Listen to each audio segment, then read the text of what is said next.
इसी वार्ड में आपकी त्रासदी पर राजस्थान विधानसभा में नेता प्रतिपक्ष टीकाराम जूली ने कहा, यह राज्य सरकार की घोर लापरवाही है। मुख्यमंत्री दिल्ली दौरों में व्यस्त हैं, कोई निगरानी नहीं है। शिक्षा, स्वास्थ्य राज्य की बुनियादी जरूरतें हैं। स्वास्थ्य मंत्री को तुरंत इस्तीफा देना चाहिए और मृतकों के परिजनों को मुआवजा दिया जाना चाहिए।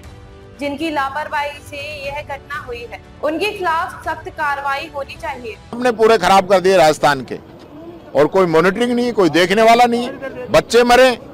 यानी शिक्षा और चिकित्सा दो चीजें तो सबसे मूलभूत हैं। तो शिक्षा के मंदिर ढहने लग रहे हैं, राजनीतिक अखाड़ा बनवा दो, आरएसएस का पथ संचालन करा दो, उसके लिए तो आपके पास समय है। बच्चों को बंद करवा दो, उसका तो समय है। जमानत नहीं होने दो, उसका समय है। लेकिन हॉस्पिटल और एजुकेशन के जो मंदिर हैं, यहाँ भी हम डॉक्टर को भगवान कहते हैं, वहाँ पे ध्यान नहीं दोगे आप। वहाँ व्यवस्थाएं कैसी, इसकी कोई मॉनिटरिंग नहीं करोगे।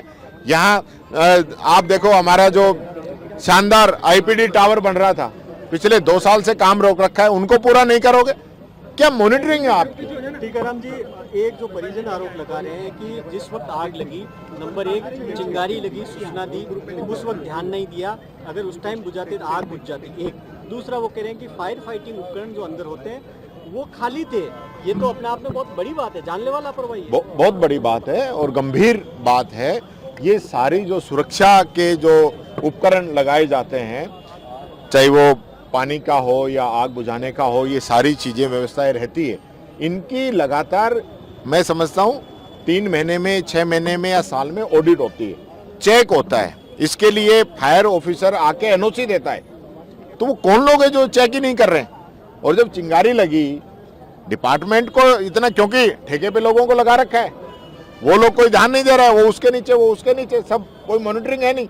क्योंकि जब मुख्यमंत्री जो है दिल्ली दौरे में व्यस्त है, गजेंद्र सिंह जी अब तक नहीं पहुंच पाए हैं, तो फिर काम करेगा कौन? कोई मॉक ड्रिल भी नहीं है यहाँ पर, सबसे बड़े अस्पताल प्रबंधन के अंदर कोई मॉक ड्रिल भी नहीं होती है। ये बहुत गंभीर विषय है। मैं समझता हूँ सरकार को ये मोदी चालीसा पढ़ने की बजाय राजस्थान की जनता का चालीसा पढ़ो और इस जनता पे ध्यान दो।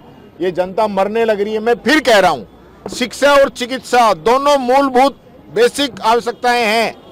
शिक्षा के स्कूल ढह रहे हैं और चिकित्सा के हॉस्पिटल्स के अंदर शॉर्ट सर्किट हो रहा है। डिमांड मेरी है कि चिकित्सा मंत्री जी का इस्तीफा होना चाहिए, जो मृतक हैं उनके परिजनों को उचित मुआवजा होना चाहिए, और जो दोषी अधिकारी कर्मचारी हैं जिनकी लापरवाही रही है, जो इस हादसे को रोक सकते थे, उन पे कार्रवाई होनी चाहिए। किन लोगों ने बिना जांच किए एनओसी दी है फायर उपकरणों की? कौन जो अधिकारी थे जिनके वजह से ये जो सारा मटेरियल खरीदा गया है, जिसकी वजह से आग लगी है, उन सारी चीजों पे बहुत बारीकी से जांच होनी चाहिए। और इसमें जांच कमेटी बना के लंबा टाइम नहीं चलेगा। उस कमेटी की आप समय सीमा तय कीजिए, 2 दिन, 3 दिन, 5 दिन, 7 दिन, 7 साल के लिए कमेटी बना के सिर्फ आप टाइम पास कर दो और ये चाहो जनता भूल जाएगी, उससे काम चलने वाला नहीं है। ऐसा नहीं होना चाहिए।